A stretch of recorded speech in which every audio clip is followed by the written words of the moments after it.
It's been nearly 150 years since the model was complete, and a lot of things have happened since then, including 2 world wars, land reclamation, a huge amount of building work, as well as changes to the vegetation.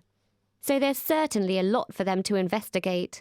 We've already spoken about what we're going to do, and a lot of it will be putting together data, using historical material, creating databases, probably using geographic information systems to try and find novel ways. We don't want to say too much, doesn't give too much away, but to find novel ways in which we can actually visualize how that change has happened and in some way quantify it, rather than just make it qualitative, to somehow quantify the nature of that change. Perhaps the vegetation is one example.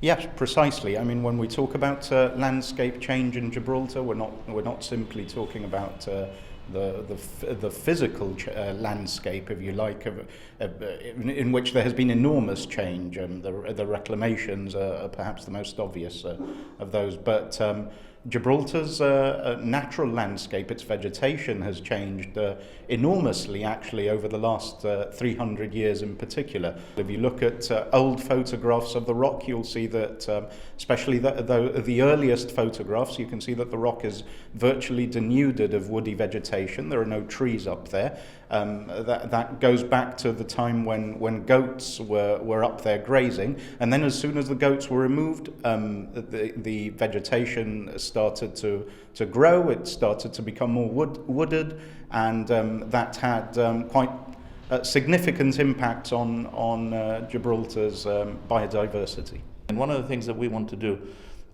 we've discussed this, is in addition to all the things that we're trying to plan, is give an educational component to this, so that one of the outputs perhaps of all this will be some kind of material that will be available for schools and for the kinds of programs that we both have in the Botanic Gardens and in the museum, with schools visiting and so on, and hands-on, and that perhaps there's something there so that the future generations might get hooked into the subject like we have been, I think, for a long time. They aim to have everything complete for next year, which sees the official 150th anniversary of the rock model's completion. With numerous ideas in the pipeline for how to display the collated information, including an exhibition and publications, it'll certainly be interesting to see what they come up with.